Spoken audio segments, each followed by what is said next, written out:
Every level of Krav Maga explained. Level 1, clueless. The bottom of the barrel. People who think they can fight because they watched a YouTube video once. They walked into class thinking they're Jason Bourne. You show up one day, no conditioning, no technique, zero understanding of what you're getting into. Just confidence you definitely shouldn't have. These guys are physically incapable of throwing a proper punch. Their stance is wrong, their breathing's all over the place, they telegraph every move like they're waving at the attacker first. If someone actually came at them, they'd probably trip over their own feet before landing anything. I'm not saying they're trash if you're here, we all start somewhere, but you need to understand, watching action movies does not prepare you for actual self-defense. That John Wick stuff, cool to watch, not how fighting works. Level 1 is where you realize real quick that confidence without training is just illusion with extra steps. Before we slide into level 2, hit subscribe. You're clearly into this more than the average I'll start next week warrior. Level 2, trying. Unlike level 1, you've actually shown up to more than 3 classes. You're starting to understand basic concepts. You know what a fighting stance is now, even if you can't hold it for more than 30 seconds without your legs screaming at you. Level 2 includes people who can throw maybe 1 or 2 decent strikes if you give them enough time to think about it. They've learned the 360 defense, but they're doing it at half speed because their brains work in overtime trying to remember the steps. Is it block first? No wait, redirect? Hold on, let me check my notes. These folks are still way too nice about it. They're apologizing after every drill. Sorry, did I hit you too hard? Bro, you barely touched me. This is Krav Maga, not a meditation retreat. You're supposed to be learning how to survive, not make friends with the training pad. Problem is, they're stuck between knowing what to do and actually being able to do it under pressure. It's like knowing how to drive versus actually driving in traffic, two completely different things. Level 3, functional. Okay, now we're getting somewhere. You've been training for maybe 6 months to a year. You could actually perform basic defenses without your instructor holding your hand through every movement. Front kick to the groin? Got it. Palm strike? Sure. Defense against a wrist grab? You could probably pull it off. But here's the thing about level 3. You're functional, not good. You can handle the techniques when you know they're coming. Someone tells you, okay, now I'm going to choke you from the front. And yeah, you'll defend it, but throw in some unpredictability? Different story. Level 3 is where people plateau the hardest. They get comfortable. They can handle the drills, so they think they're ready for anything. But then you put them in a scenario where the attacker doesn't follow the script, and suddenly they're back to level 1 panic mode. It's like that moment in every zombie movie where someone thinks they've got it figured out. They get surprised by a zombie from the left. Classic mistake. These are the people who tell their friends, yeah, I do Krav Maga at parties, but then when you ask them to demonstrate something, they're like, well, I need the right setup. My guy, attackers don't ask for the right setup. Level 4, capable. Alright, time to start talking about people who can actually handle themselves. Level 4 is where you've put in real work. We're talking a year or 2 of consistent training, probably tested for your first couple belts. You've developed muscle memory. Your body knows what to do before your brain fully processes the threat. What separates level 4 from level 3 is pressure. Level 4s can perform under stress.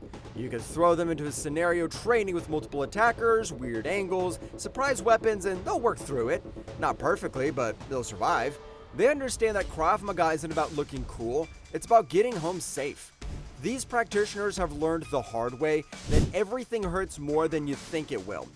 They've been hit enough times to develop respect for distance and timing.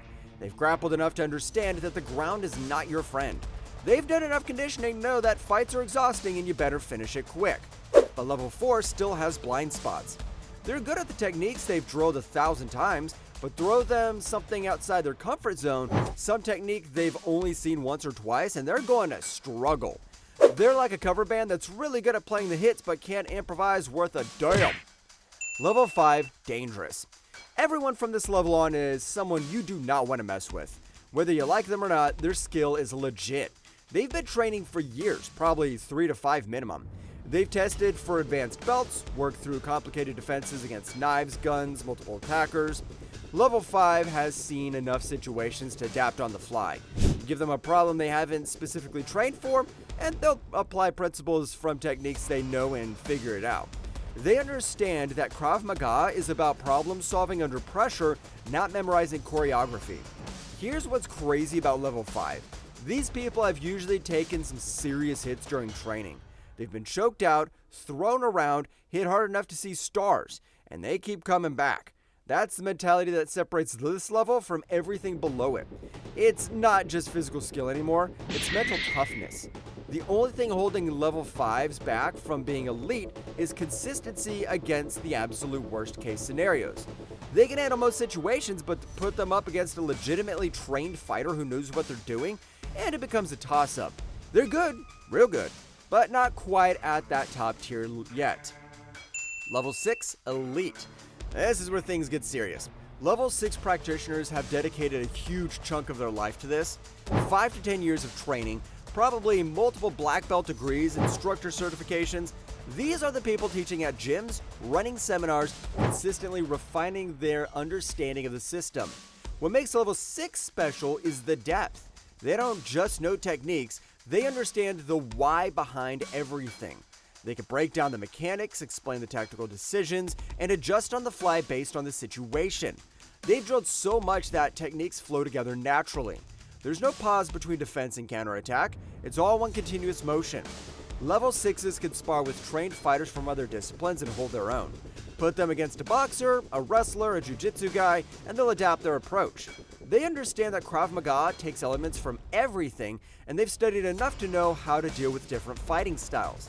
But here's the thing, level 6 is still not the top. As good as they are, they're usually specialists in civilian self-defense. They might not have the military or law enforcement experience that takes this to the absolute highest level. They're elite, don't get me wrong, but there's one more step. Level 7, Master. Master level is stupid rare. We're talking about a handful of people in the entire world. These are the ones who've dedicated their entire life to Krav Maga. 20, 30, 40 years of training. People like Lichtenfeld, who created the system. People like Eyal Yanilov, who trained directly under Emi and took it global. These aren't just practitioners, they're innovators. Masters have forgotten more about Krav Maga than most people will ever learn. They can teach, they can fight, they can adapt the system to new threats.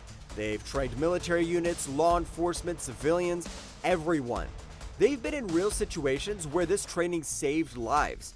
Not in a gym, in the street, in combat, and actual life or death moments. What separates masters from everyone else is they can see the whole picture.